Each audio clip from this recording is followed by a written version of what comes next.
నేను క్రైస్తవుణ్ణి, ఎందుకంటే నేను మారుమనసు పొందాను.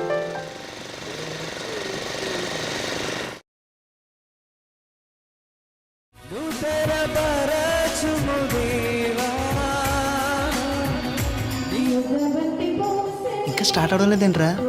అవుతుందంట్రా. ఇంకెప్పుడు స్టార్ట్ అవుద్దిరా? అవుతుంది. నీ క్యూరియాసిటీ ఏంట్రా?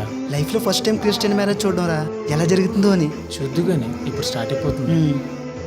అప్పుడు పెళ్లి కూతురు అడిగిందంట, ఏమండి నాకు మైసూర్ పాక్ కావాలి, నీకు నేను తెస్తానని చెప్పేసి కనిపించకుండా పోయాడంట. ఓ 3 రోజులు పోయి వచ్చాడంట. అదేంటి ఇన్ని రోజులు ఎక్కడికి పోయారని కంగారు పడ్డానని చెప్పిందంట. నువ్వు మైసూర్ పాక్ తెమ్మన్నావు కదా, అందుకు మైసూర్ వెళ్ళాను అన్నాడంట. పెళ్లి కొడుకు పెళ్లి కూతురు ఎప్పుడెప్పుడా అని ఎదురు చూస్తున్నారు. ఇప్పుడు అబ్బాయి కుడి చేతిలో అమ్మాయి కుడి చేయి పెడతారు. వాయిద్యాలు వాయించండి.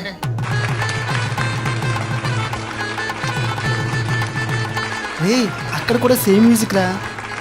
అవునా? భారతీయ సాంప్రదాయాన్ని గౌరవిస్తూ ఈ తాళిని తండ్రి కుమార పరిశుద్ధాత్మకు సూచనగా ఉన్న 3 ముళ్ళు సాక్షిగా వీరిని జత చేస్తున్నాం.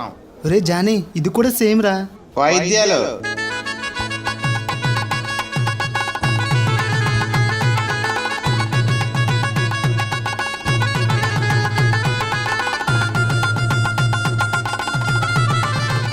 ఇప్పుడు వీళ్ళిద్దరికి మనం పోటీ పెడుతున్నాం. ముందుగా ఎవరేస్తే వాళ్ళకి మరొకరి జీవితాంతం లోబడి ఉండాలి. స్టార్ట్.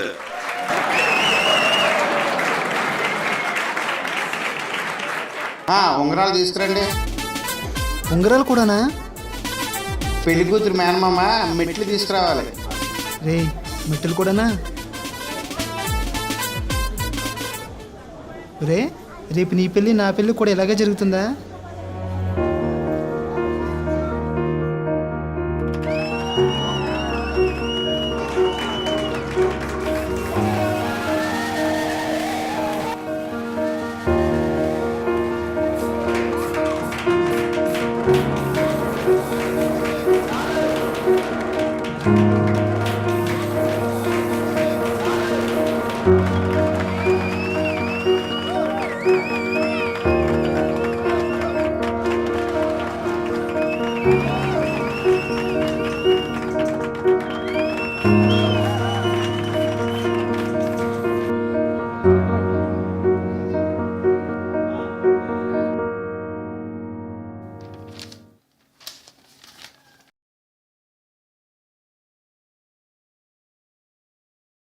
ఆ పేపర్ చదివే బదులు బైబిల్ చదవచ్చు కదా. బాబాయ్, నువ్వు లేనప్పుడు తాతయ్య టీవీలో సినిమా చూస్తాడు.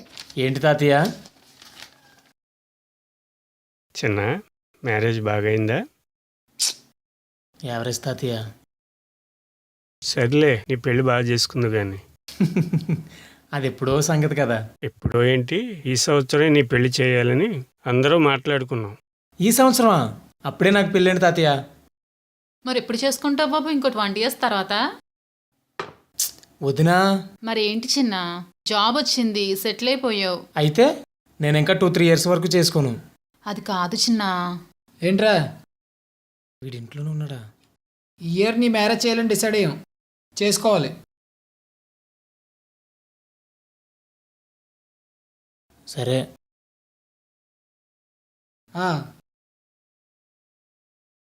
చెప్పు చిన్న, నీ పెళ్ళి ఎంత గ్రాండ్గా చేయమంటావు? ఒరే, రేపు నీ పెళ్ళి నా పెళ్ళి కూడా ఇలాగే జరుగుతుందా?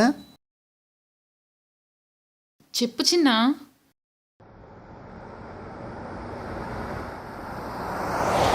ఈ సంవత్సరంలో నాకు పెళ్లి చేసేస్తారు.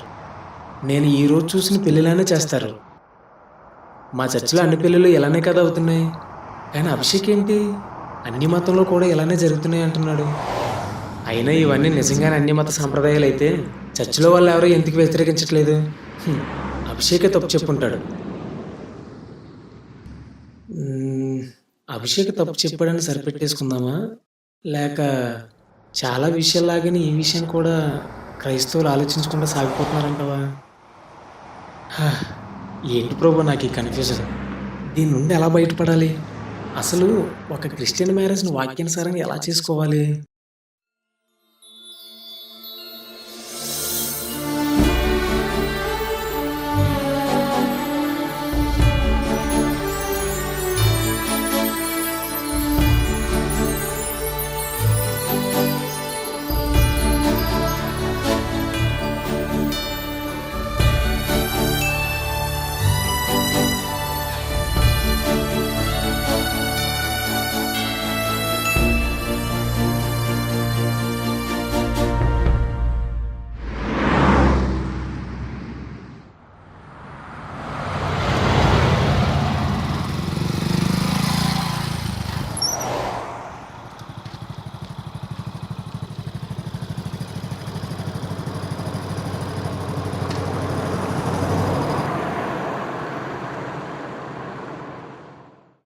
ప్రైస్ట్ లాడ్ జానీ. అన్నా ఏంటన్నా ఏమైపోయావు? జాబ్ ట్రాన్స్ఫర్ అయింది. ఆ టైంలోనే మొబైల్ మిస్ అయింది. ఆ తర్వాత ఆ సిమ్ తీసుకోవడానికి అవ్వలేదు. అలా మిస్ అయ్యాం. నీకు చాలాసార్లు ఫోన్ చేశానన్నా. నీ నెంబర్ కోసం చాలా ట్రై చేశాను, వర్కౌట్ అవ్వలేదు. అవునా, రియల్లీ సారీ. అయినా ఎందుకంత ట్రై చేసావు? నేను గుర్తొచ్చా లేక ఏదైనా అవసరం వచ్చా? గుర్తొచ్చా అన్నా, అవసరమైతే రాలేదు. అయితే స్పిరిచువల్ లైఫ్ బాగానే ఉందన్నమాట. నిన్నటి వరకు బాగానే ఉంది. అదేంటి ఈరోజు ఏమైంది? ఈ ఇయర్లో నాకు పెళ్లి చేయాలని మా వాళ్ళు డిసైడ్ అయ్యారు. హ్యాపీ కదా? ఏం హ్యాపీ అన్నా, ఇంతకు ముందు నాకు నచ్చినట్టు తిరిగాను. మారు మనసు పొందాక ఇంట్లోనూ, ఆఫీస్లోనూ, ఫ్రెండ్స్ దగ్గర ఇలా ప్రతి చోట వాక్యానుసారంగా జీవించడానికి ప్రయత్నిస్తున్నాను. పర్వాలేదు, దేవుని సహాయంతో బాగానే సాగిపోతున్నాను. ఇప్పుడు మ్యారేజ్ అనే విషయం నా ముందుకు వచ్చింది. దీన్ని ఎలా అధిగమించాలి? క్రిస్టియన్ మ్యారేజ్ని వాక్యానుసారంగా ఎలా చేసుకోవాలి? ఈ ప్రశ్నలు నాకు ఎదురవగానే నాలో భయం మొదలైంది. భయం ఎందుకు? మ్యారేజ్ అనేది మనిషి జీవితంలో చాలా ముఖ్యమైనది కదా. దేవుడు కూడా వివాహ వ్యవస్థకి చాలా ప్రాధాన్యత ఇచ్చాడు. అన్ని విషయాలలోనూ వాక్యానుసారంగా జీవించాలని ప్రయత్నిస్తున్న నేను నా మ్యారేజ్ను వాక్యానుసారంగా చేసుకోగలనా లేదని భయమన్నా. జానీ, పరలోకమందున్న మా తండ్రి, నీ చిత్తం పరలోకంలో జరుగుతున్నట్లు భూమి మీద కూడా జరిగించు అని ప్రార్థించేవారు చాలామంది ఉన్నారు. కానీ తమ జీవితాల్లో దేవుని చిత్తాన్ని జరిగించాలని ప్రయత్నించేవారు ఎక్కడా కనిపించడం లేదు. నిన్ను చూస్తుంటే నాకు చాలా సంతోషంగా ఉంది. కానీ నీ మ్యారేజ్లో దేవుని చిత్తం జరగాలంటే నువ్వు చాలా సమస్యలు ఎదుర్కోవాల్సి వస్తుంది. ఎదుర్కొంటానన్నా. ప్రభు నా కోసం ప్రాణం పెట్టాడు. నేను ఆయన సొత్తుని. నా విషయంలో ఆయన ఇష్టమే జరగాలి.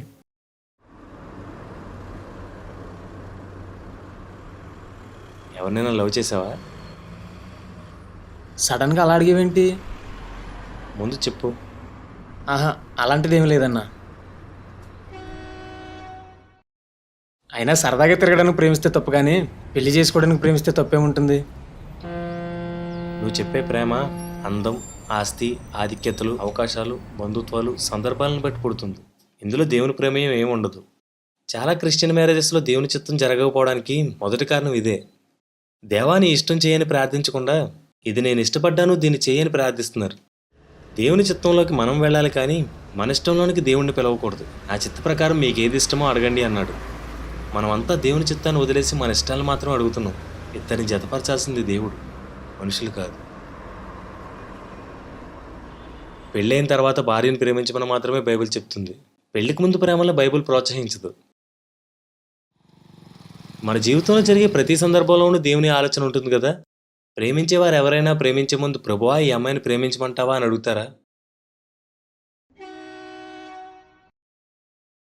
అడగడు. ఒకవేళ ఎవరైనా అడిగారు అనుకుందాం, దేవుడు సమ్మతించాడు అనుకుందాం. పెళ్ళి అనేది 2 కుటుంబాల సమ్మతితో జరగాలి. కాబట్టి ఆ 2 కుటుంబాన్ని ఎలా ఒప్పించాలని ఆలోచించాలి తప్ప ఫోన్లు, చాటింగ్లు, బీచ్లు, పార్కులు అంటూ తిరగకూడదు. దేవుడు చూపించింది కావచ్చు, ఎంగేజ్మెంట్ అయిపోయింది కావచ్చు, ఏదైనా సరే పెళ్లికి ముందు చిన్న సరసోక్తి కూడా పాపంగా పరిగణించబడుతుంది. జానీ, దేవుని చిత్తంలో సంతోషం ఉంటుంది. కొన్నిసార్లు మనుషుల ఇష్టాల్లో కూడా సంతోషం ఉండొచ్చు. కానీ దేవుని చిత్తం జరిగితే నా జీవితంలో దేవుని చిత్తం జరిగిందనే సంతృప్తి ఉంటుంది. దేనితోనూ ఆ సంతృప్తిని కొనలేము.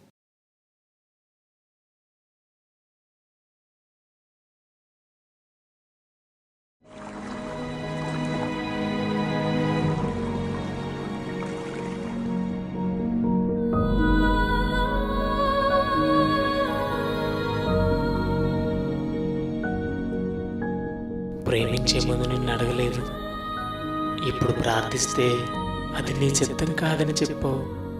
ఇప్పుడు నాకు బాధగా ఉంది. నా బాధకి కారణం నువ్వు కాదు ప్రభువా, నేనే. నా ఇష్టాన్ని కోరుకుని తప్పు చేశాను. ఆ తప్పే నన్ను బాధపెడుతుంది. నా తప్పుని నేనే దిద్దుకున్నాను.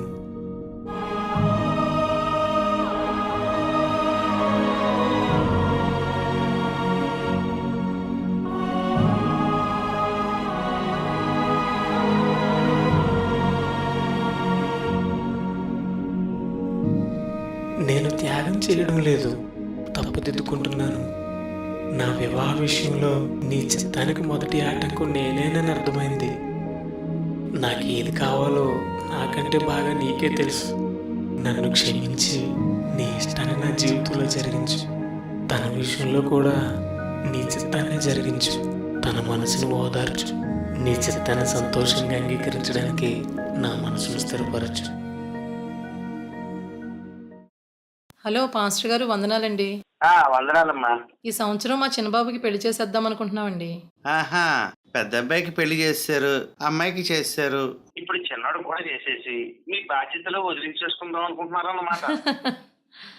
మా క్యాస్ట్ లోనే చూడండి పాస్టర్ గారు. అలాగే అలాగే. అమ్మాయి బాగా చదువుకుని ఉండాలి, అందంగా ఉండాలి, ఇంకా మా స్టేటస్ తగినట్టుగా ఆ కుటుంబం ఉండాలి. సరేనమ్మా. అమ్మా, కట్నం ఎంత ఎక్స్పెక్ట్ చేస్తున్నారు? కట్నమా? కట్నం పెద్ద మ్యాటర్ కాదండి. డిమాండ్ కూడా ఏమీ లేదు, వాళ్ళు ఇచ్చుకోగలిగినంత. కట్నం మ్యాటర్ కాదంటావేంటి మమ్మీ? మన చెల్లి పెళ్ళికి వాళ్ళ కట్నం తీసుకోలేదా? పైగా వాడిని బోల్డ్ అని డబ్బులు ఖర్చు పెట్టి చదివించాం. వాడికంటూ ఆస్తి ఏమి ఉండద్దా? ఫోన్ ఇటు, నేను మాట్లాడతాను. ప్రైజ్ లెట్ పాస్టర్ గారు, నేను డానీని మాట్లాడుతున్నాను. అమ్మ అలానే అంటుంది, తన మాటలు ఏం పట్టించుకోకండి. మా ఓడి గురించి మీకు తెలుసు కదా, మంచి ఉద్యోగం చేస్తున్నాడు, సొంత ఇల్లు ఉంది. మా ఆస్తుల గురించి మీకు తెలియంది కాదు. మా ఆస్తికి తగ్గట్టుగా కట్నం ఇచ్చే మంచి సంబంధం ఏదైనా ఉంటే చూడండి. అలాగే అమ్మా, అలాగే. క్యాస్ట్ కట్నం కలర్లో అస్సలు కాంప్రమైజ్ అవ్వకండి. సరే సరే, ఉంటాను పాస్టర్ గారు. ఉంటానమ్మా. క్యాస్ట్ ఏంటి, కట్నం ఏంటి, ఇదంతా కరెక్టేనా? ఇమ్మానియలు,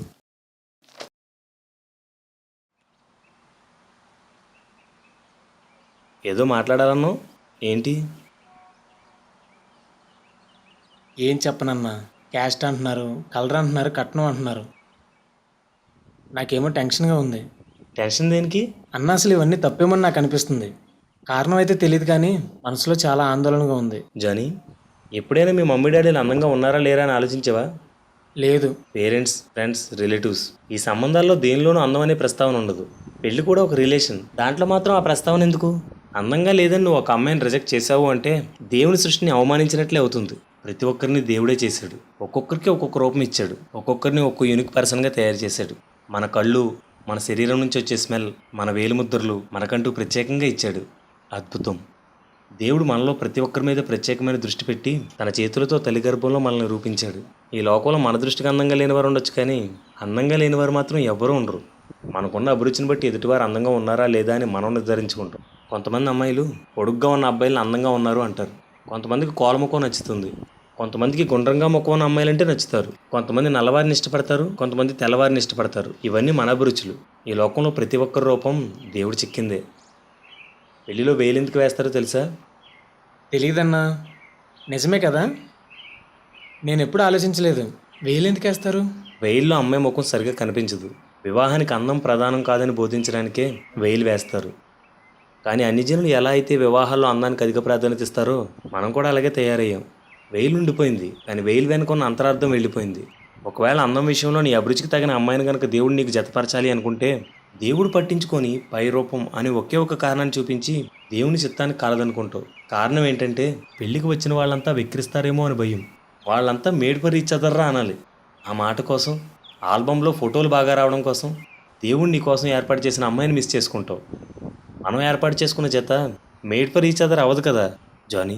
పెళ్ళికి వచ్చిన వాళ్ళు ఆ ఒక్కరోజు మాత్రమే ఉంటారు, కానీ భార్య జీవితాంతం ఉంటుంది. ఆల్బమ్ ఆనందాన్ని ఇవ్వలేదు, అనుబంధాలే ఆనందాన్ని ఇస్తాయి. అందం గురించి నాకు ఏ ఆలోచన లేదన్నా. ఇప్పుడు నువ్వు చెప్పిన మాటలకి నాకు ఇంకెప్పుడు ఆలోచన రాదు కూడా. ఒకవేళ మా ఫ్రెండ్స్ ఎవరినైనా అమ్మాయిని చూపించి ఈ అమ్మాయి ఎలా ఉందని అడిగితే అందంగా లేదని మాత్రం చెప్పను. కట్నం గురించి ఏమంటావన్నా? ఇంతకీ నువ్వేమనుకుంటున్నావు చెప్పు. నాకంటూ ఏ అభిప్రాయం లేదన్నా. బైబిల్ ఏం చెప్తే అదే చేయాలనుకుంటున్నాను. మొదట్లో కన్యాశుల్కం అనేది ఉండేది. పాత నిబంధన కాలంలో కూడా ఇది ఉంది. దీన్ని ఓలి అంటారు. కాలం గడిచే కొద్దీ స్త్రీలకు కట్నం ఇచ్చే పద్ధతి పోయి పురుషుడికి కట్నం ఇచ్చే పద్ధతి వచ్చింది. దాన్నే వరకట్నం అంటారు. కట్నం అనే పదానికి కానుక అని అర్థం, అంతకన్నా ఏమీ లేదు. కాకపోతే ఆ పదానికి జరుగుతున్న విధానానికి అసలు సంబంధమే లేదు.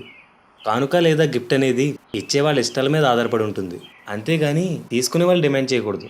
కొంతమంది క్రిస్టియన్స్ మేము కట్నం తీసుకోమండి కానీ 8 లక్షలు కానుక ఇవ్వండి అని డిమాండ్ చేస్తుంటారు. డౌరీ ప్రొహిబిషన్ యాక్ట్ 1961 ఆర్టికల్ 3 ప్రకారం వరకట్నం అనేది చట్ట ప్రకారం నేరం. అది సరిగ్గా అమలు జరుగుతుందా లేదా అన్నది మనకు అనవసరం, కానీ చట్టం మాత్రం వరకట్నాన్ని నిషేధిస్తుంది. రోమా 13:2, 1 పేతురు 2:13 ప్రకారం ప్రభుత్వం నియమించిన ప్రతి కట్టడికి మనం లోబడాల్సిందే. ఆ కట్టడలు వాక్య విరుద్ధం కానంత వరకు మనం పాటించాల్సిందే. అలా పాటించకపోతే ఆజ్ఞాతిక్రమణ అవుతుంది. ఈ కోణంలో చూస్తే అసలు క్రైస్తవుడికి వరకట్నం లేనే లేదు. ఇది మొదటి కారణం. ఇంకా ప్రాక్టికల్గా ఆలోచిస్తే చాలామంది కడుపులో ఉన్న బిడ్డ ఆడపిల్ల అని తెలియగానే అబార్షన్ చేయిస్తున్నారు. దానికి ఒకే ఒక కారణం వరకట్నం. ఆడపిల్లలంటే ఇష్టం లేక కాదు, వాళ్ళకి పెళ్ళిళ్ళు చేయలేక. దేవుడు ఒక బిడ్డను తయారు చేస్తుంటే మనం చంపేస్తున్నాం. ఇది నరహత్య కాదా? ఆదాముకు దేవుడు సహాయంగా అవ్వనిచ్చాడు. ప్రస్తుతం మన దేశంలో ప్రతి 10 మంది ఆదాములకి 7 హవ్వలున్నారు. ఆ మిగిలిన 3 పుట్టకముందో పుట్టిన తర్వాత చంపేస్తున్నారు. ఇదెంత దారుణం! దీనికి కారణం వరకట్నం కాదా? ఇలాంటి దాన్ని ప్రోత్సహించేవాడిని దేవుడు శిక్షించడా? ఇది రెండవ కారణం.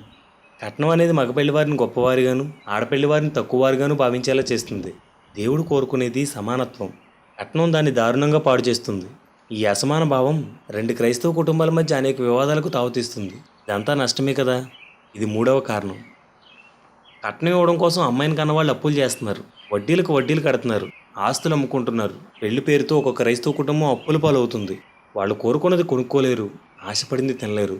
వాళ్ళు అప్పుల కోసం ఏడుస్తుంటే కట్నం సొమ్ముతో మగపెళ్లి వారు ఎంజాయ్ చేస్తుంటారు. మా అబ్బాయికి ఎంత కట్నం వచ్చింది, అంత కట్నం వచ్చిందని గొప్పలు చెప్పుకుంటారు. దీన్ని కనికరం, మానవత్వం, జాలి, దయ అనవచ్చా? ప్రేమ దయ చూపించును అని బైబిల్ చెప్తుంది. ప్రేమ లేనివాడు మరణమందు నిలిచి ఉన్నాడని కూడా చెప్తుంది. ఒక కుటుంబాన్ని అంత బాధ పెట్టిన వారిని దేవుడు శిక్షించడంటావా? ఇది 4వ కారణం. పెళ్ళైన తర్వాత కట్నం కోసం, లాంఛనాల కోసం అమ్మాయిని వేధించడం, అమ్మాయి తల్లిదండ్రులతో గొడవ పడడం ప్రతి చోట చూస్తున్నాం. ఒక క్రైస్తవ కుటుంబంలో కూడా ఇలాగే ధనం కోసం గొడవలు పడడం వాక్య విరుద్ధం. ధనాన్ని నమ్ముకోవద్దని, ధనాపేక్ష కలిగి ఉండొద్దని, ధనవంతులు కావడానికి చూడవద్దని దేవుడు బైబిల్లో పదే చెప్పాడు. మనకున్న ధనాన్ని బేదలకు పంచాలి, అంతేగాని ఒక కుటుంబాన్ని పేదరికంలోకి తోయకూడదు. మనం ధనాన్ని కష్టపడి సంపాదించాలి, కట్నం రూపంలో సంపాదించకూడదు. ఇది 5వ కారణం. చివరిగా, కట్నం ఇచ్చి పెళ్లి చేసుకున్న చాలామంది అమ్మాయిలు నేను కట్నం తెచ్చాను కాబట్టి ఎవరికి లోపడాల్సిన అవసరం లేదనే భావనలో ఉంటారు. భర్తకి అత్తమామలకి అంతగా లోపడరు, ఏ చిన్న ఇన్కన్వీనియన్స్ను కూడా సహించరు. ఇది వాక్య విరుద్ధమే. ఇది 6వ కారణం. పెళ్ళి అనగానే ఆడపెళ్లివారు మగపెళ్లివారికి ఏదో ఇవ్వాలనే భావన ఈ సమాజం మనకు కలిగించింది. అందుకే బైక్, బంగారం, బట్టలు, ఫర్నిచర్, స్వీట్స్ ఇలా ఏదో ఒకటి ఎప్పుడు వారి నుంచి ఆశిస్తూనే ఉంటారు. దీన్నే దోచుకోవడం అంటారు. లోకానికి వెలిగే చీకటిని తరమాల్సిన మనమే కట్నం వెనకాల పరుగులెడుతుంటే సమాజం ఎలా బాగుపడుతుంది? ఈ వరకట్నం అనే సామాజిక దురాచారం దేవుడిచ్చే ఆడపిల్లలు అనే బహుమానాన్ని శాపంగా మార్చేసింది. సందేహం ఏమీ లేదు, వరకట్నం బైబిల్ ప్రకారం పాపం. నువ్వు చెప్పేదంతా వింటుంటే ఇది మామూలు పాపం కాదన్నా, ఘోర పాపం. మా మమ్మీ ఈ విషయంలో పర్లేదు, కానీ మా అన్నయ్యే కట్నం అంటున్నాడు. మంచోడే కానీ కొంచెం సీరియస్ క్యాండిడేట్.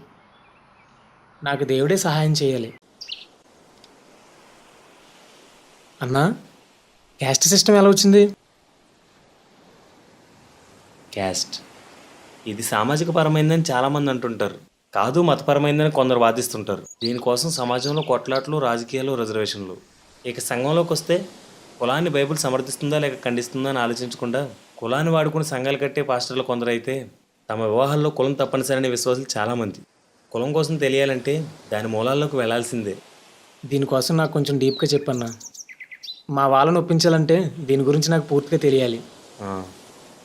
హిందూ మతానికి ధర్మశాస్త్ర గ్రంథాలు కొన్ని ఉన్నాయి. అందులో అత్యంత ప్రధానమైనవి మనుస్మృతి, పరాశర స్మృతి. యూదులకి ధర్మశాస్త్రం ఎలాగో వీళ్ళకి అలాంటివి.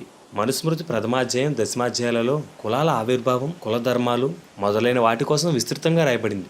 మనుస్మృతి ప్రకారం సృష్టికర్త సృష్టిని చేసేటప్పుడు శిరస్సు నుండి బ్రాహ్మణులను, భుజముల నుండి క్షత్రియులను, ఉదరము నుండి వైశ్యులను, పాదముల నుండి శూద్రులను చేశాడు. అంటే సృష్టికర్త 4 కులాల వారిని సృష్టించాడు. ఈ 4 కులాల్లో పెద్ద కులాల పురుషులు చిన్న కులాల వారిని పెళ్లి చేసుకోవడం వలన కొన్ని కొత్త కులాలు ఏర్పడ్డాయి. వీరిని అనులోములు అంటారు. చిన్న కులాల పురుషులు పెద్ద కులాల వారిని పెళ్లి చేసుకోవడం వలన ఇంకొన్ని కులాలు ఏర్పడ్డాయి. వీరిని విలోములు అంటారు. ఈ అనులోములు, విలోములు అనే సంకరజాతి వారు పెళ్లి చేసుకోవడం వల్ల కొన్ని కొత్త కులాలు ఏర్పడ్డాయి. వీరిని ప్రతిలోములు అంటారు.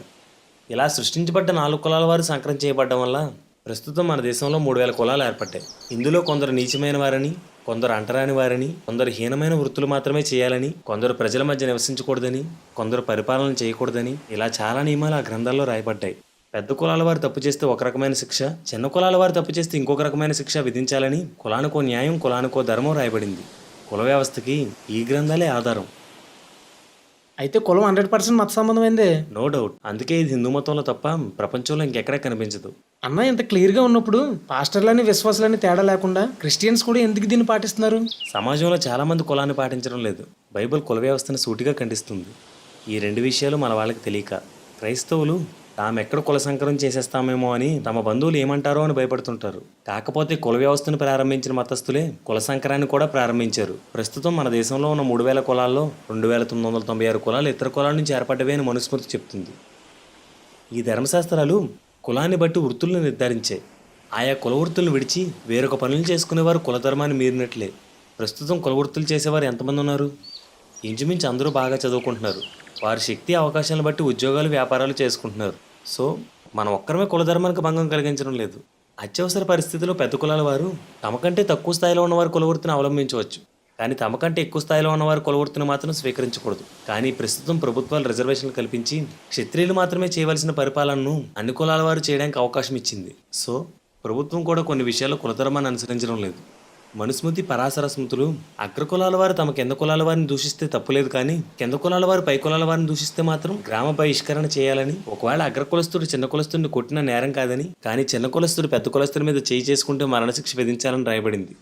ఇప్పుడు అలా చేస్తే న్యాయస్థానం ఒప్పుకుంటుందా? చట్టం ముందు అందరూ సమానమే, కానీ కులధర్మం సమానత్వాన్ని ఒప్పుకోదు. ఇక మీడియా విషయానికి వస్తే కులం ఒక సాంఘిక దురాచారం అని ప్రచారం చేస్తుంది. ఏ మతం అయితే కులం కోసం చెప్తుందో ఆ మతంలోనే అతి ఎక్కువ మంది ప్రత్యక్షంగానో పరోక్షంగానో కులధర్మాన్ని వ్యతిరేకిస్తున్నారు. అలాంటప్పుడు క్రైస్తవుడు మాత్రం కులాన్ని పట్టుకుని ఎందుకు వేలాడాలి? కుల సంకరం జరిగిపోతుందేమో అని భయమా? అది ఎప్పుడో జరిగిపోయింది, ఇప్పటికీ జరుగుతూనే ఉంది. సమాజం నిలదీస్తుందేమో అని భయమా? వారిలో ఎక్కువ శాతం మంది తమ కుల వృత్తులు విడిచారు. ప్రభుత్వం ఏమంటుందో అని భయమా? కులాంతర వివాహాలు చేసుకున్న వారికి డబ్బు, ఉద్యోగం ఇచ్చి ప్రోత్సహిస్తుంది. న్యాయస్థానం శిక్షిస్తుందేమో అని భయమా? కుల వ్యవస్థ వల్ల సమాజంలో ఏర్పడిన అసమానతలు తొలగించడానికి అది ఎన్నో చట్టాలను రూపొందించింది. ఇవేం కాదన్నా, ఈ రోజుల్లో ఎవరిని ఎవరూ పట్టించుకునేది లేదు, నిలదీసేది లేదు. క్యాస్ట్ అనే ఫీలింగ్ వీళ్ళ మనసులో ఉండిపోయింది. అది పోవాలి. దేవుని వాక్యమే దాన్ని తొలగించాలి. బైబిల్ అనేక కోణాల్లో కుల వ్యవస్థను ఖండిస్తుంది. దేవుడు ఒకే మనిషి నుండి మానవజాతి అంతటిని పుట్టించాడని బైబిల్ చెప్తుంది. దేవుడు 4 కులాల వారి నుండి మానవజాతి అంతటిని పుట్టించాడని కుల వ్యవస్థ అంటుంది. నాకు కులం ఉందని ఒక క్రైస్తవుడు అంటున్నాడు అంటే అతడు దేవుని సృష్టి క్రమాన్ని వ్యతిరేకిస్తున్నాడు అని అర్థం. దేవుడికి పక్షపాతం లేదని బైబిల్ చెప్తుంది. దేవుడు అగ్రకుల పక్షపాతి అని కుల వ్యవస్థ చెప్తుంది. కులభావన ఉన్న ప్రతి క్రైస్తవుడు దేవుని వ్యక్తిత్వాన్ని అవమానపరుస్తున్నాడని అర్థం. మానవజాతి అంతా ఒక్కటిగా ఉండాలని దేవుడు ఒక్కడి నుండే అందరినీ చేశాడు. కానీ కాలం గడిచే కొద్దీ మనుషులు భాషల ప్రకారం విడిపోయారు. ఒక భాష వారికి ఇంకొక భాష వారికి వివాదాలు, దేశాల వారీగా రాష్ట్రాల వారీగా విడిపోయారు. ఒక ప్రాంతం వారికి ఇంకొక ప్రాంతం వారికి వివాదాలు, తాము నమ్మే విశ్వాసాన్ని బట్టి మతాల వారీగా విడిపోయారు. మత ఘర్షణలు ప్రారంభమయ్యాయి. కులాల వారీగా విడిపోయారు. కులకక్షలు ప్రారంభమయ్యాయి. నల్లజాతి తెల్లజాతి అంటూ జాతుల ప్రకారం విడిపోయారు. వెలివేతలు ప్రారంభమయ్యాయి. నేను ధనవంతుడిని, నువ్వు పేదవాడివి అంటూ ఆర్థిక స్థితులను బట్టి విడిపోయారు. పోరాటాలు ప్రారంభమయ్యాయి. నేను పురుషుణ్ణి, నువ్వు స్త్రీ అంటూ విడిపోయారు. అణిచివేతలు ప్రారంభమయ్యాయి. దేవుడు కోరుకున్న మానవజాతి ఇది కాదు. మళ్ళీ అందరినీ ఒక్కటి చేయాలని సంకల్పించి సృష్టికర్త శరీరంతో వచ్చాడని బైబిల్ చెప్తుంది. మనుషులంతా ఒక్కటి కానే కాదని చెప్తుంది కుల వ్యవస్థ. నేను ఫలానా కులస్తుణ్ణి అని చెప్పుకునే ప్రతి క్రైస్తవుడు దేవుని సంకల్పాన్ని ఎదిరిస్తున్నాడని అర్థం. క్రీస్తులోనికి బాప్తిజం పొందిన వారిలో ఏ అంతరాలు లేవని, అంతా ఏకమై ఉన్నారంటుంది బైబిల్. కొన్ని కులాల వారు అంటరాని వారిని, కొన్ని కులాల వారు గ్రామ పొలిమేరలు దాటి లోపలికి రాకూడదని చెప్తుంది కుల వ్యవస్థ. కుల వ్యవస్థని ప్రోత్సహించే ప్రతి క్రైస్తవుడు దేవుని వాక్యాన్ని వ్యతిరేకిస్తున్నాడని అర్థం. క్రీస్తునందున్న వారంతా నూతన సృష్టి అని బైబిల్ చెప్తుంది. ఒకడికి పుట్టుక వలన కులం సంప్రాప్తిస్తుందని కుల వ్యవస్థ చెప్తుంది. మతంలో జన్మిస్తే కులం వస్తుంది. ఆ కులస్తుడు క్రీస్తులు తిరిగి జన్మిస్తే మళ్ళీ కులం ఎలా వస్తుంది? పాతవి గతించాలి కదా. కులం కలిగిన ప్రతి క్రైస్తవుడు తిరిగి జన్మించలేదని అర్థం. జానీ విద్య నేర్పేవాడు ఉపాధ్యాయుడు, పాడేవాడు గాయకుడు, ఇల్లు కట్టేవాడు మేస్త్రి, బట్టలు ఉతికేవాడు చాకలి, బంగారపు పని చేసేవాడు కంసాలి.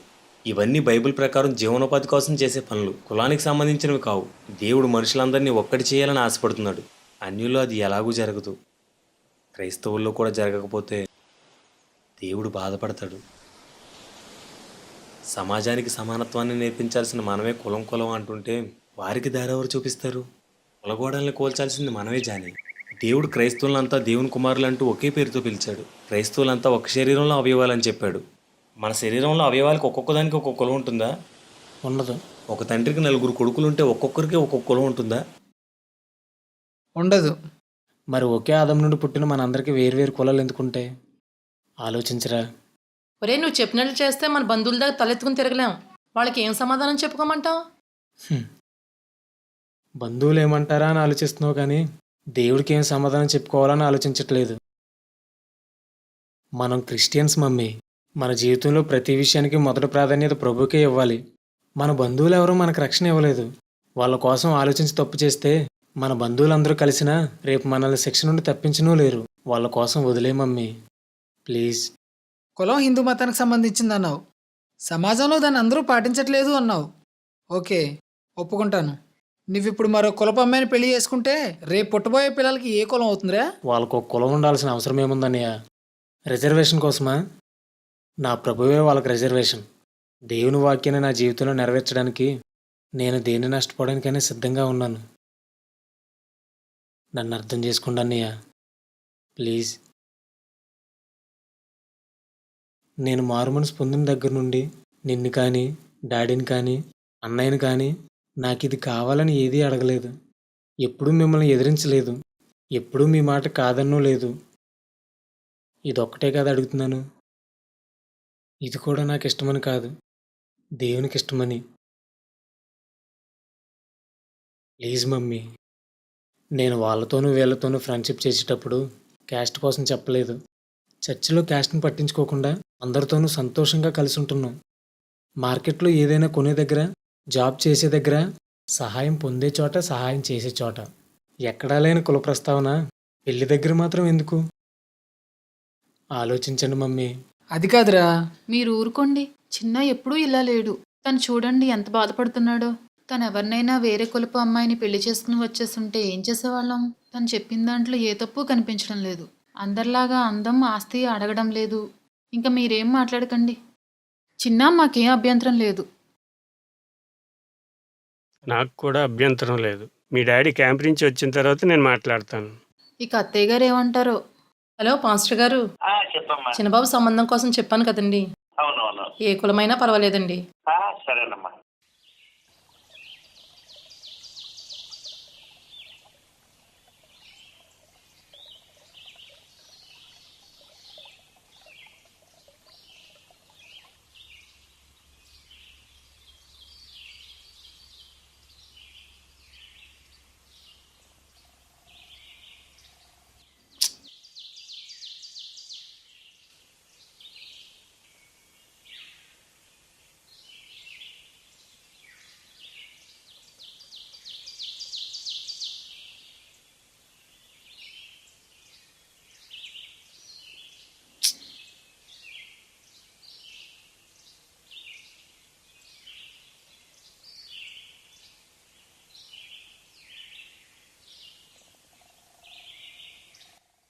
డానీ.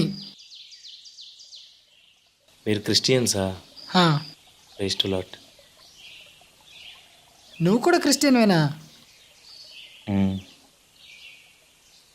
ఎందుకో చాలా బాధపడుతున్నట్టున్నావు. ఏమైంది? నాకు చెల్లి ఉంది సార్. తనకు పెళ్లి చేయాలనుకున్నాం. అందరూ ప్రేయర్ చేయగా ఒక సంబంధం సెట్ అయింది. మా ఫ్యామిలీ వాళ్ళకి అన్ని రకాలుగా నచ్చింది. అన్ని మాటలు అయిపోయాయి. కానీ చివరిలో కట్నం అడిగారు సార్. అసలు క్రిస్టియన్స్కి కట్నం ఏంటి సార్? మీరే చెప్పండి.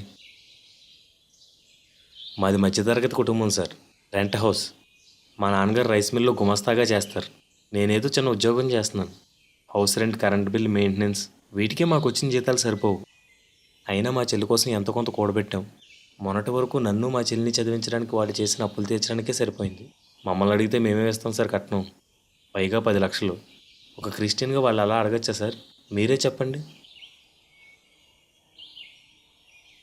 గవర్నమెంట్ ఆస్తి హక్కు అని ఒకటి ఇచ్చింది. బైబిల్ కూడా తల్లిదండ్రులు పిల్లలకు ఆస్తి కూర్చాలని చెప్తుంది. మా నాన్నగారు 3 లక్షలు సంపాదించారనుకుందాం. వాళ్ళకి, నాకు, మా చెల్లికి 3 భాగాలు చేస్తే ఒక్కొక్కరికి 1 లక్ష వస్తుంది. పోనీ ఆ వాటాని పెళ్లి టైంలో మా చెల్లికి ఇచ్చేమన్నారనుకోండి, న్యాయంగా ఉంటుంది. అంతేకాని మమ్మల్ని అప్పుల పాలైపోమన్నాం ఎంతవరకు న్యాయం సార్? ఆడపడుచు కట్నం, బైక్, ఇంకా ఏవేవో అడుగుతున్నారు సార్. క్రైస్తవులు అయి ఉండి అన్యుల్లా ప్రవర్తిస్తున్నారు సార్. సార్ మీరే చెప్పండి. చట్టబద్ధంగా మా చెల్లికి 1 లక్ష రూపాయలు వస్తాయనుకుంటే అదే కట్నం, అదే లాంఛనాలు అవుతాయి కదా. అంతకు మించి ఒక 10,000 ఎక్స్ట్రా తీసుకున్నా అది నా మనీయో మా పేరెంట్స్ మనీయో అవుతుంది. అంటే మా సొమ్మును వాళ్ళు అన్యాయంగా తీసుకున్నట్లే అవుతుంది. అంతే కదా? ఒక కుటుంబాన్ని బాధ పెట్టడం, అప్పుల పాలు చేయడం, అన్యాయంగా డబ్బు తీసుకోవడం పాపం అవుతుంది కదా సార్? అవును. మా అబ్బాయిని చదివించాం కదా అంటున్నారు. మేము కూడా మా చెల్లిని చదివించాం కదా సార్. పైగా వాడిని బోల్డ్ అని డబ్బులు ఖర్చు పెట్టి చదివించాం. మా అబ్బాయికంటూ ఆస్తి ఉండద్దా అంటున్నారు. మేము అప్పుల పాలు అయిపోవచ్చా సార్? వాడికంటూ ఆస్తి ఏమి ఉండద్దా? మా కూతురు కట్నం ఇచ్చాం, మా కొడుక్కి కట్నం తీసుకుంటే తప్పేంటి అంటున్నారు. ఎవరో తప్పు చేశారని మనం తప్పు చేయకూడదు కదా సార్. నన్ను ఎవరో బాధ పెట్టారని నేను ఇంకొకరిని బాధ పెట్టడం క్రైస్తవ్యం కాదు కదా సార్. మన చెల్లి పెళ్ళికి వాళ్ళ కట్నం తీసుకోలేదా?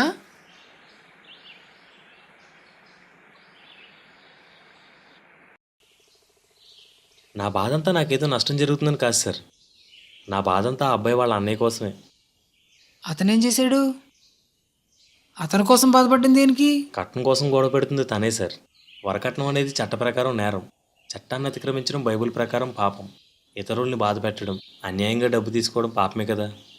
ఈ అప్పుల బాధ వల్ల మా ఫ్యామిలీ భక్తిలో తగ్గిపోయి దేవునికి దూరం అయితే ఆ పాపం కూడా తనదే కదా సార్. తను చేసిన పాపానికి తీర్పు దినాన్ని దేవుడు అతను శిక్షిస్తాడు కదా. అందుకే బాధగా ఉంది సార్. ఆ శిక్ష 1 నెల సంవత్సరం అయితే పర్వాలేదు. ఒకసారి నరకంలో పడితే యుగయుగాలు అందులో బాధపడాలి. అక్కడ అగ్ని ఆరదు, పురుగు చావదని బైబిల్ చెప్తుంది కదా సార్. పోనీ తన కోసం తాను శిక్షించబడ్డా అంటే అది కాదు, తన తమ్ముడు కోసం ఆలోచించి అనవసరంగా నరకంలో పడిపోతాడనే చాలా బాధగా ఉంది సార్. అక్కడ మనుషుల్ని అగ్నిగంధకాల్లో కాలుస్తారట సార్. నరకం కోసం మీకు కూడా తెలుసు కదా సార్. నాకు అర్జెంట్ పని ఉంది, మళ్ళీ కలుస్తాను. ఏంటి సార్, ఏమైంది? లేదు మళ్ళీ కలుస్తాను. జోనీ, ఒకసారి మీ ఫ్యామిలీ ఫోటో చూపిస్తావా? వాట్సాప్ చేస్తానన్నా. Thank you Lord. మొదటి తంతలు, రెండో తంతలు ఎజ్రా, నెహమ్యా, ఏస్తేరు, యోబు, చాలు. కీర్తనలు, సామెతలు, చాలమ్మా, ఇంక ప్రసంగి, చాలు. పరమగీతం, మమ్మీ? ఇర్మియా, మమ్మీ, అర్జెంట్గా పాస్టర్ గారికి ఫోన్ చేయి. ఎరా ఎందుకు? కట్నం కోసం ఏం చూడొద్దని చెప్పు. అసలు కట్నమే అడగొద్దని చెప్పు. ఒకవేళ ఏమన్నా ఇస్తానంటే తీసుకుందాం, లేదంటే లేదు. వదినా, ఏమైంది వీడికి? అలా అంటావేంట్రా? అడగకపోతే ఎవరిస్తారు? మమ్మీ, మనం క్రిస్టియన్స్, అలా అడగకూడదు. అమ్మాయి కోసం వాళ్ళ పేరెంట్స్ ఏదైనా దాస్తే ఇస్తారు, లేదంటే లేదు. ముందు పాస్టర్ గారికి ఫోన్ చేయి. హలో పాస్టర్ గారు, వందనాలండి. వందనాలమ్మా. బాబు కోసం సంబంధం చూడమన్నాను కదా, అందులో కట్నం కోసం కూడా ఏమీ చూడొద్దండి. కట్నం తగ్గిపోతే దక్షిణ భాగం తగ్గిపోద్ది కదా. అలాగేనమ్మా. కుటుంబం మంచిదే, అమ్మాయి ఆత్మీయురాలు అయితే చాలండి. కొంచెం త్వరగా చూడండి పాస్టర్ గారు. అంత తొందర ఉందమ్మా. శ్రావణం దగ్గర పడింది కదండి. పెద్దాడికి శ్రావణంలోనే చేసాం, వాడి జీవితం బాగుంది. వీడికి కూడా శ్రావణంలోనే చేద్దాం. శ్రావణమా? శ్రావణం దాటితే మళ్ళీ ముహూర్తాలు మంచి రోజులు లేవంట, అందుకే త్వరగా చూడండి. ముహూర్తాలు మంచి రోజులు కూడానా? ఉంటాను పాస్టర్ గారు, వందనాలండి. ఓర్ నాయనో. చాలా వెడ్డింగ్ కార్డ్స్ మీద, మ్యారేజ్ ఫ్లెక్స్ల మీద ఇది యెహోవా ఏర్పాటు చేసిన దినం అని ఉంటుంది. ఎప్పుడైనా చూసావా? దేవుడు దాన్ని చూసి ఏమనుకుంటాడో కదా. ప్రేమించో 10 పెళ్లి చూపులు చూసో మన కంటికి నచ్చిన అమ్మాయిని, మన క్యాస్ట్కి చెందిన అమ్మాయిని, మన స్టేటస్కి సరిపోయే అమ్మాయిని, మనం అడిగినంత కట్నం ఇచ్చే అమ్మాయిని మనం సెలెక్ట్ చేసుకుంటాం. బ్రాహ్మణుడి దగ్గరకో, హిందూ క్యాలెండర్ దగ్గరకో పోయి వాళ్ళ మతం దృష్టికి మంచి రోజుని మనం సెలెక్ట్ చేసుకుని పెళ్లి డేట్ నిర్ణయిస్తాం. అన్నీ మనమే నిర్ణయించుకుని వెడ్డింగ్ కార్డు మీద మాత్రం ఇది యెహోవా ఏర్పాటు చేసిన దినమని రాసేస్తాం. మన దేవుళ్ళు గనక జీవం లేకపోతే ఇలాంటివి ఎన్ని చేసినా పర్వాలేదు, కానీ మన దేవుడు సజీవుడు, ఇదంతా చూస్తున్నాడు. బహుశా బాధపడుతుంటాడు కదా. అన్నా, అసలు ఇవన్నీ ఎలా వచ్చాయి? హిందూ శాస్త్రాల్లో 28 నక్షత్రాల కోసం రాయబడింది. చంద్రుడికి సంబంధించి అమావాస్య, పౌర్ణమి కోసం రాయబడింది. రాహు, కేతు అనే 2 శక్తుల కోసం రాయబడింది. గ్రహాల స్థితుల కోసం రాయబడింది. వాటికి శక్తి ఉంటుందని, వీటి ఆధారంగానే మనుషుల జీవితం ఆధారపడి ఉంటుందని, గ్రహస్థితి మనుషుల స్థితిని ప్రభావితం చేస్తుందని వారు నమ్ముతారు. వాటికి అన్ని విషయాల్లోనూ ప్రాధాన్యత ఇవ్వడం, వాటికి విపరీతంగా భయపడడం, వాటికి శాంతులు చేయించడం వంటివి చేస్తారు.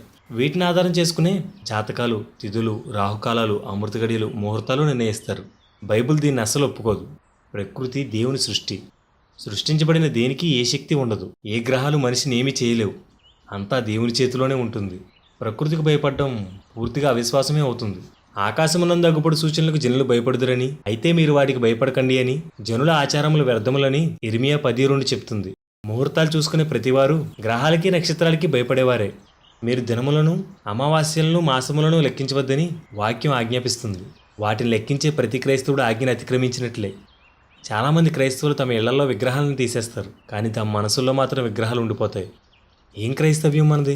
ఎదురులకి భయపడతాం, వాహనాలకి నిమ్మకాయలు కడతాం, ఇంటి మీద దిష్టిబొమ్మలు పెడతాం, కుడికాలు ఎడంకాలు అంటాం, మంగళవారాలు శుక్రవారాలు అంటాం, నైరుతికి ఈశాన్యానికి భయపడి వాస్తు పాటిస్తుంటాం, తిథులు వారాలు ముహూర్తాలు మూడాలు అంటాం, జాతకాలు చూస్తుంటాం, పగడాలు ముత్యాల ఉంగరాలు ధరిస్తాం, షష్ఠి పూర్తి శ్రీమంతం చేస్తూ అన్ని ఆచారాల్లో దేన్ని వదలం. పేరుకే విశ్వాసులం, అడుగడుగున అవిశ్వాసమే, అన్ని పద్ధతులే. విశ్వాసం లేకుండా చేసే ఈ పనులన్నీ పాపమే. జానీ, ఈ తిథులు వారాలు మనల్ని ఏం చేయలేవు. ప్రార్థనాపూర్వకంగా ఒకరోజు నిర్ణయించుకుని ముందుకు వెళ్ళిపోవడమే. విశ్వాసాన్ని మాటల్లో చూపించడం కాదు, క్రియల్లో చూపించాలి.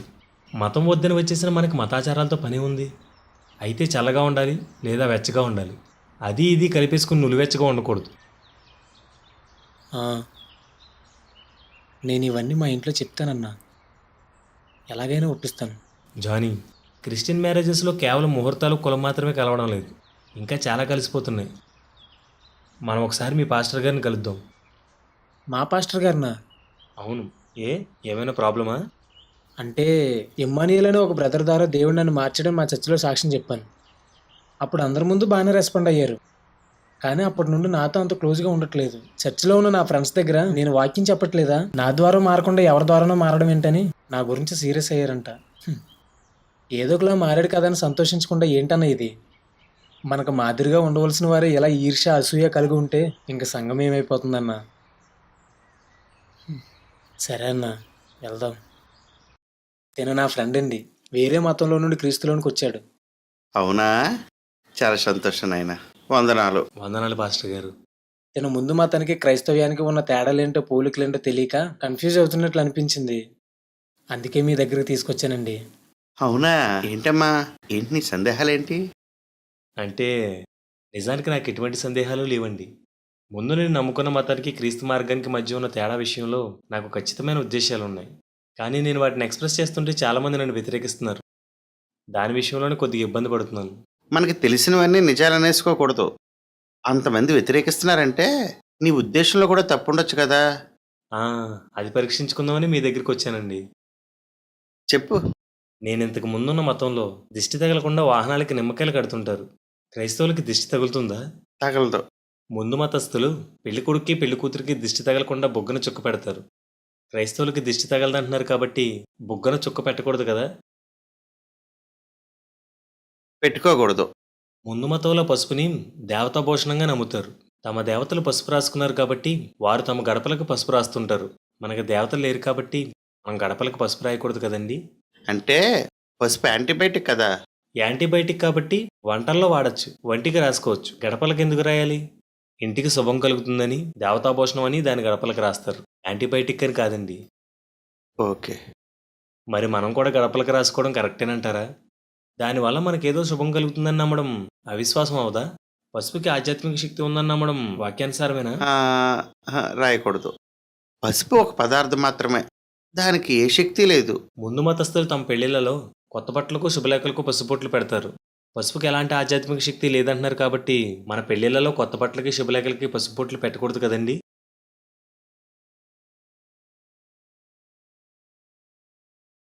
పెట్టకూడదు. ముందు మతస్థులు తమ శుభకార్యాలు తమలపాకులు పంచుతారు. మనం కూడా పంచచ్చా? తమలపాకు ఆరోగ్య ఔషధం కాబట్టి పంచడం తప్పేం కాదనుకుంటాను. అలా అయితే మన కృతజ్ఞతా కూడికల్లో కూడా తమలపాకులు పంచచ్చంటారా?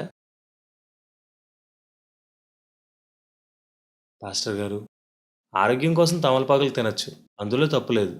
తులసి, వేప ఇలా ఆరోగ్యాన్నిచ్చే ఆకులు చాలా ఉన్నాయి.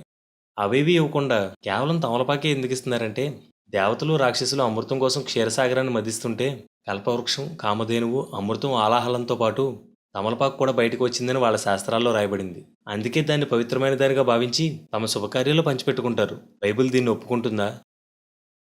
దీని వెనక ఎంత విషయం ఉందా? ఈ కథకు కానీ ఒక ఆకుకి పవిత్రత ఆపాదించడానికి కానీ బైబిల్ ఒప్పుకోదు. మరి మన వివాహాల్లో కూడా పెళ్లికి ముందు పెళ్లి కొడుకుని చేసేటప్పుడు తమలపాకులు పంచుతున్నారు, అది కరెక్టేనంటారా?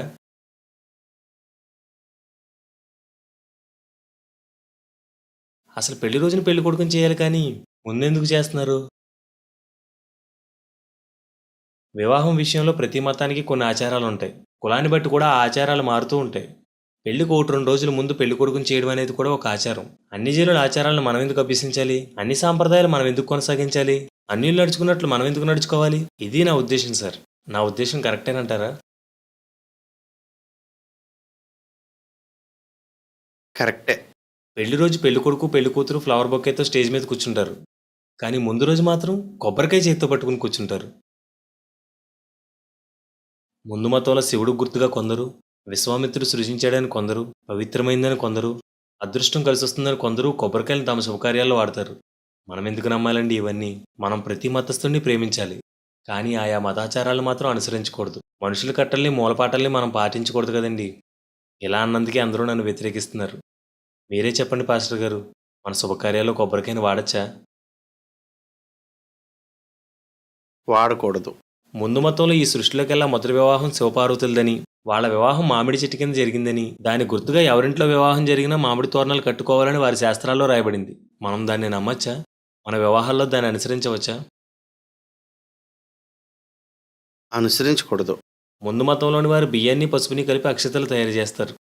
అక్షతలు అంటే క్షయం కానివి అని అర్థం. సృష్టిలో ప్రతి వస్తువు క్షయమైనదే. దేవుడు ఒక్కడే అక్షయుడు. అలాంటప్పుడు క్రైస్తవ వివాహాలు అక్షతలు ఎందుకు వాడుతున్నారు పాస్టర్ గారు? వాడకూడదు కదండి. అక్షతలు చేతితో పట్టుకుంటే ఆ పట్టుకున్న వాళ్ళలోని జ్ఞానము మంచి లక్షణాలు ఆ అక్షతల్లోకి ప్రవేశిస్తాయని, ఆ తర్వాత వాటిని వధూవరులు తల మీద వేస్తే వాటిలో చేరిన మంచి లక్షణాలు శిరస్సు ద్వారా మనసులోకి ప్రవేశిస్తాయని ఆ మతస్థుల నమ్మకం. మనం దాన్ని నమ్మొచ్చంటారా? బైబిల్ ప్రకారం జ్ఞానం ఇవ్వాల్సింది దేవుడు, మనుషులు కాదు. మనలోకి రావాల్సింది దేవుడి లక్షణాలు, మనుషుల లక్షణాలు కాదు. క్రైస్తవ వివాహాల్లో కొందరు డైరెక్ట్గా అక్షతలు వాడుతుంటే కొందరు పూలరేకులు వాడుతున్నారు. ఇదంతా ఎందుకు అనేదే నా వాదనండి. పెళ్లికొచ్చిన బంధువులు స్నేహితులు షేక్ హ్యాండ్ ఇచ్చో ప్రార్థన చేసో వెళ్ళిపోవచ్చు కదండి. వాళ్ళ తల మీద ఏదైనా వెయ్యాలా? ఆ ఆచారాన్ని మనం పాటించాలంటారా?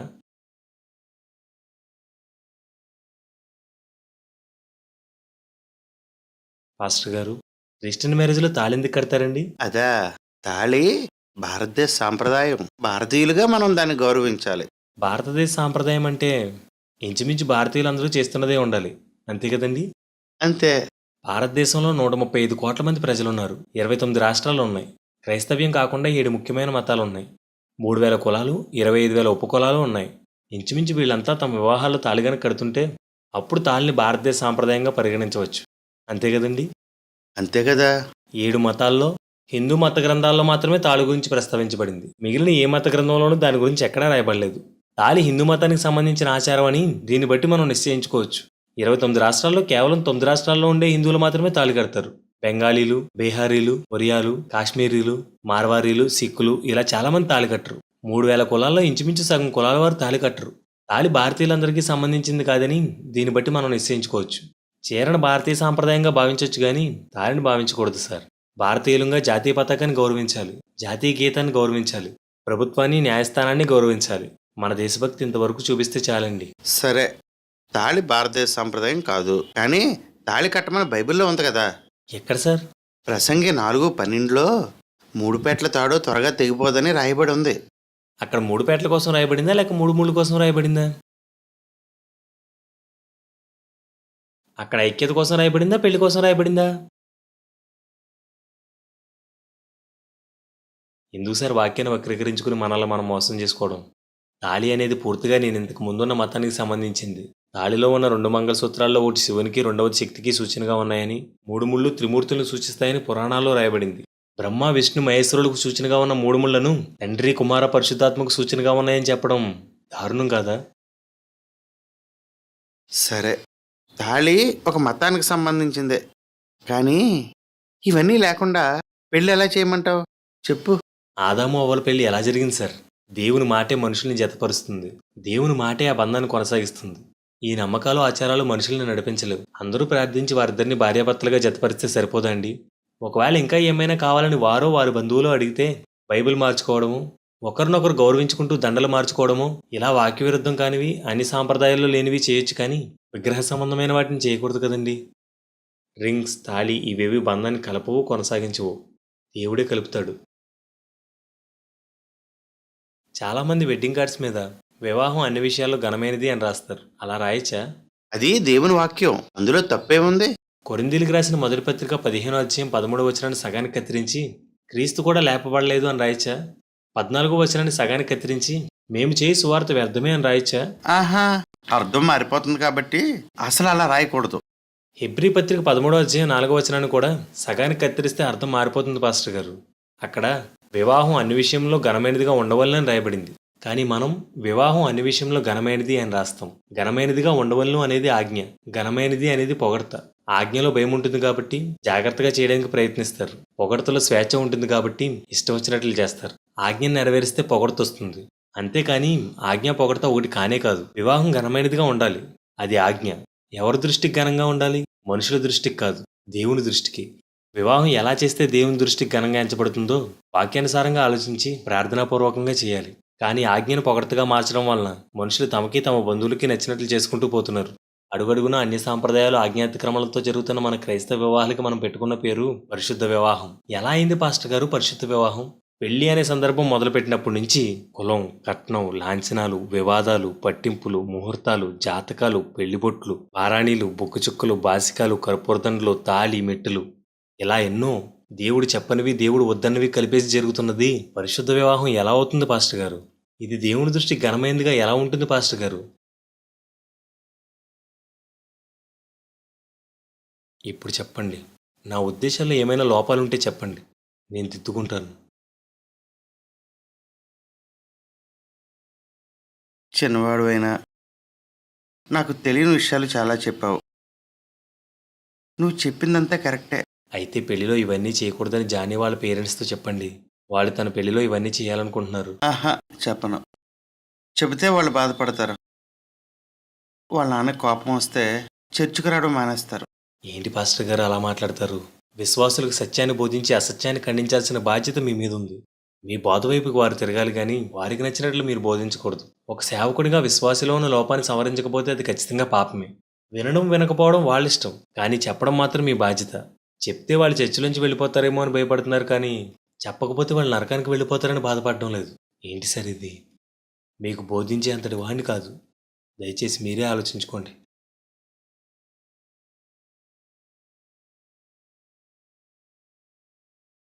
వాళ్ళ పేరెంట్స్తో నేను మాట్లాడతాను.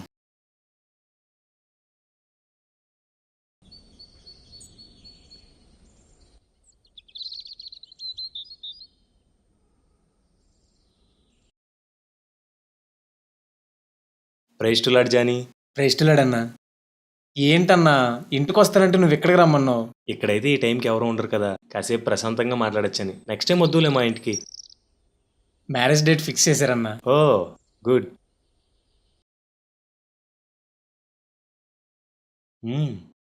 ఓ అందుకే నా అంత సంతోషంగా ఉన్నావు. అది కదన్నా, క్యాస్ట్, కట్నం, కలరు, ఆచారాలు, ముహూర్తాలు ఇవేమీ లేకుండా దేవుడు తన చిత్త ప్రకారంగా నా మ్యారేజ్ని చేస్తున్నాడన్నా. నా సంతోషానికి కారణం ఇదన్నా. అవునా? నిజంగా సంతోషించాల్సిన విషయమే. జానీ, నీ పెళ్ళి ఎలా చేసుకుందాం అనుకుంటున్నావు? ఏముందన్నా, పెళ్ళంటే హడావిడి కదా. స్టేజు, డెకరేషన్, భోజనాలు. ఆహా, బడ్జెట్ ఎంతేంటి? 5 lakhs అనుకుంటున్నారన్నా. జానీ, అన్యులు ఏం చేసినా మనుషుల దృష్టికి ఘనంగా ఉండేలా చేస్తారు. క్రైస్తవులు ఏం చేసినా దేవుని దృష్టికి ఘనంగా ఉండేలా చేయాలి. కానీ పెళ్లి విషయంలో మాత్రం ఇద్దరు ఒకేలా చేస్తున్నారు. వాళ్ళలాగే మనం కూడా మనుషుల కళ్ళకి కడుపులకి నచ్చే విధంగా చేస్తున్నాం. దేవుడు మనల్ని అన్ని విషయాల్లోనూ మితంగా ఉండమన్నాడు, అన్యుల్లో అతిగా ఉండమనలేదు. ఉన్న డబ్బుతోనో లేదా అప్పులు చేసో మన డంబాలు ప్రదర్శించడానికి పెళ్లిని ఒక వేడుకగా వాడుకుంటున్నారు. మనకి వాక్యానికి చాలా దూరం ఉంది జానీ. నువ్వు పెళ్లి బాగా చేసుకో, కానీ డంబంగా ఉండకుండా చూసుకో. అవసరమైన చోట అవసరమైనంతే ఖర్చు పెట్టు. మీరు పెళ్లి బట్టలు కొనేటప్పుడు కనీసం కప్పుకోవడానికి కూడా ఏమీ లేని కొంతమంది బీదలను జ్ఞాపకం చేసుకోండి. మీ ఖర్చుని తగ్గించుకుని ఆ డబ్బుతో బీదలకి బట్టలు కొనండి. దేవుడు సంతోషిస్తాడు. పెళ్లిలో విజిల్స్, ఫోమ్ స్ప్రేస్, కేకులు కోసుకుని ముఖాలకి రాసుకోవడాలు ఇవన్నీ లేకుండా చూసుకో. నీ పెళ్లి అందంగా చేసుకో, కానీ అల్లరి లేకుండా చూసుకో. ఇవన్నీ అనవసరం, వాక్య విరుద్ధం కూడా. 10 లక్షలు 25 లక్షలు ఖర్చు పెట్టి పెళ్లి చేసుకునేవారు ఉన్నారు. ఆ రోజు దాటితే వాళ్ళు చేసిన హడావిడంతా ఆల్బమ్లకే పరిమితం అయిపోతుంది. మన సంఘాల్లో 50,000 లక్ష కూడా లేక ఆడపిల్లకు పెళ్లి చేయలేని వారు చాలామంది ఉన్నారు. అనవసర ఖర్చులు తగ్గించి ఒక ఆడపిల్లకి పెళ్లి చేస్తే ఒక జీవితం నిలబడుతుంది. వారి జీవితాంతం దేవుని స్తుతిస్తారు. ఒకరి భారం ఒకరు మోయమని బైబిల్ చెప్తుంది. భారీ హడావిడి చేసే డంబాలు కనిపిస్తున్నాయి కానీ భారం మోసే బాధ్యతలు కనిపించడం లేదు. నీకు అవకాశం ఉంటే ఒక జీవితాన్ని నిలబెట్టు. నీ పెళ్ళి ఒక ఆదర్శం కావాలి. పెళ్లిలో వాక్యం చెప్పకుండా జోకులేసి పంపించేస్తున్నారు. పెళ్లికి చాలామంది అన్యులు వస్తారు. వివాహం కావలసిన వారు, వివాహం అయిన వారు వస్తారు. అన్యులకి సువార్త ప్రకటించడమో, వివాహ బంధం ఎలా ఉండాలని బైబిల్ బోధిస్తుందో అదేనా చెప్పాలి. పెళ్ళి అనేది కూడా సువార్త ప్రకటించడానికి ఒక అవకాశంగా మారాలి.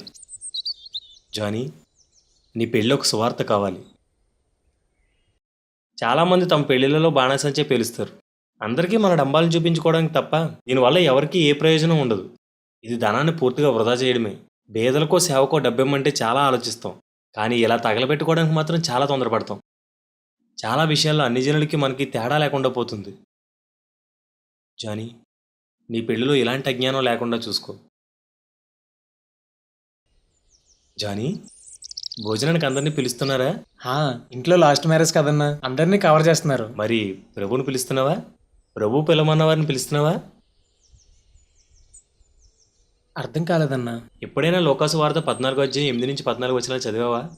క్రైస్తవుడు విందు ఎలా చేయాలో అక్కడ చెప్పబడింది. మన బంధువులు విందుకు పిలవడం వల్ల మనకి ఏ లాభం రాదు. వారిని పిలవకపోతే మాత్రం అనేక వివాదాలు ఏర్పడి నష్టం వస్తుంది. మన మీద వాళ్ళకి విరోధభావం కలగకూడదు కాబట్టి వాళ్ళని పిలవాలి. తప్పదు. ప్రభు ఇలా చెప్తాడు, నీవు విందు చేయనప్పుడు పేదలను, అంగహీనులను, గుడ్డివారిని, కుంటివారిని పిలువు. వారు నీకు ప్రత్యుపకారం చేయలేరు కాబట్టి నీవు ధన్యుడవు. నీతిమంతుల పునరుద్ధానమందు నీకు ప్రత్యుపకారం కలుగుతుంది. క్రీస్తు చెప్తున్న దానికి మనం చేస్తున్న దానికి సంబంధం కనిపించదు. సూట్లేసుకున్న కోటీశ్వర్లు, పాపులర్ అయిన పాస్టర్లు, బంధుమిత్రులే విందుశాలలో ఉంటారు. పేదల్ని, అంగహీనుల్ని దరిదాపులు కూడా రానివ్వరు. ఒకవేళ వచ్చినా గేటు బయటికి తోసేస్తారు. స్టేజ్ మీద నుంచి మైకుల్లో ప్రభువా ప్రభువా అని పిలుస్తాం, కానీ ప్రభువు చెప్పినట్లు మాత్రం చెయ్యం. మత్తయి సువార్త 25:40 ప్రభు ఇలా అంటాడు, నేను ఆకలితో ఉన్నప్పుడు మీరు నాకు ఆహారం పెట్టారు. మిక్కిలి అల్పుడైన ఈ నా సహోదరుడికి మీరు చేశారు కాబట్టి నాకు చేశారు అన్నాడు. ప్రభువును ఆయన శిష్యులు విందుకు పిలువబడ్డారని వెడ్డింగ్ కార్డుల మీద రాస్తుంటారు. నిజానికి ప్రభువును పిలవాలంటే తినడానికి కూడా స్తోమత లేని వారందరినీ పిలవాలి. ఎవరు పిలుస్తున్నారు? ఆ వచనాన్ని కార్డు మీద రాస్తారంతే. పాటించరు, పట్టించుకోరు. జానీ, నువ్వేం చేద్దాం అనుకుంటున్నావు? భోజనానికి వాళ్ళందరినీ పిలిస్తే రాగలరా? వాళ్ళకు గుర్తుంటుందా? ఒకవేళ వచ్చినా మా బంధువులందరూ కలిసి వాళ్ళతో కూర్చుని తినడానికి ఇష్టపడతారా? ఇదంతా జరిగే పని కాదు. స్టేజ్ మీద నుంచి మైకుల్లో ప్రభువా ప్రభువా అని పిలుస్తాం, కానీ ప్రభువు చెప్పినట్లు మాత్రం చెయ్యం. ఆ వచనాన్ని కార్డు మీద రాస్తారంతే. పాటించరు, పట్టించుకోరు. మనకి వాక్యానికి చాలా దూరం ఉంది జానీ. నువ్వు పెళ్ళి బాగా చేసుకో, కానీ డంబంగా ఉండకుండా చూసుకో. నీ పెళ్ళి అందంగా చేసుకో, కానీ అల్లరి లేకుండా చూసుకో. జానీ, నీ పెళ్ళి ఒక సువార్త కావాలి. జానీ, నీ పెళ్ళి ఒక ఆదర్శం కావాలి.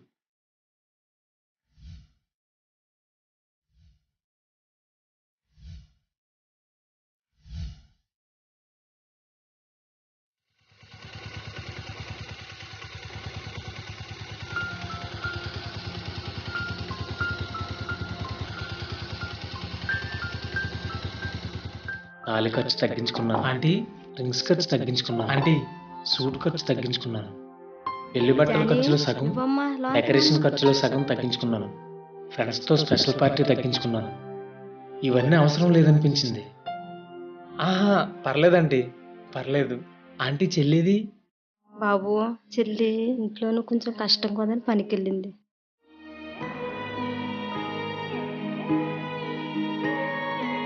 డబ్బులు లేకే కదంటీ చెల్లి పెళ్ళాకపోయింది. ఆంటీ, ఇవి 50,000. ఈ డబ్బులు తీసుకుని చెల్లి పెళ్లి చేయండి. ఇవి మళ్ళీ నాకు తిరిగి ఇవ్వనక్కర్లేదు. జానీ, నీ పెళ్లి కదమ్మా, ఖర్చు ఉంటుంది కదా. ఇది నా పెళ్ళికి వచ్చి ఆంటీ, తీసుకోండి. ఈ విషయం ఎవరికి చెప్పొద్దు.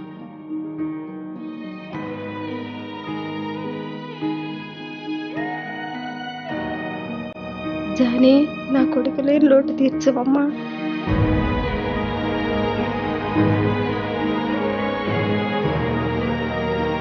నేను కాదంటీ, దేవుని స్తుతించండి. ఆంటీ కళ్ళలో ఆనందం చూశాను. అది నాకెంతో సంతృప్తినిచ్చింది.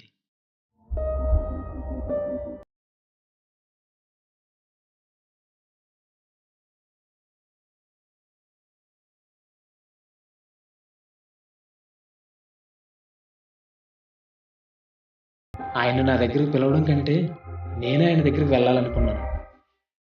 రే, ఎక్కడున్నారా? సెంటర్లో ఉండండి, వచ్చేస్తున్నాను.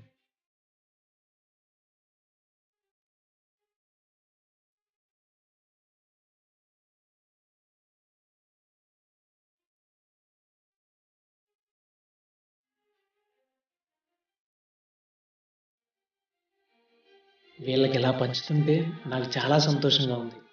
దేవుని ఆజ్ఞల్లో ఉన్న ఆనందాన్ని నేను ఇప్పుడు అనుభవిస్తున్నాను. దేవుడు నన్ను చాలా ప్రేమించాడు. అందుకే నా పెళ్లికి ముందే ఇవన్నీ నాకు తెలియచేశాడు. వివాహ జీవితంలో సంతృప్తిని అనుభవిస్తున్న వాళ్ళు చాలామంది ఉండొచ్చు, కానీ నాకైతే నా వివాహమే ఎంతో సంతృప్తినిచ్చింది. ప్రభువా, నీకు చాలా థ్యాంక్స్. నేను అనుభవిస్తున్న ఈ సంతోషాన్ని ప్రతి యవ్వనస్తుడు అనుభవించాలి. ఏ క్రైస్తవుని ఇంట్లో విందు జరిగినా వారి ప్రాంతంలో ఉన్న ఆహారం లేని వారు అంతా కడుపు నిండా తినాలి. వస్త్రాలు లేని వారికి వస్త్రాలు రావాలి. నీ ప్రేమను మాటల్లోనూ పాటల్లోనూ మాత్రమే కాక క్రియల్లో చూపించడం నేటి క్రైస్తవ్యానికి నేర్పించండి.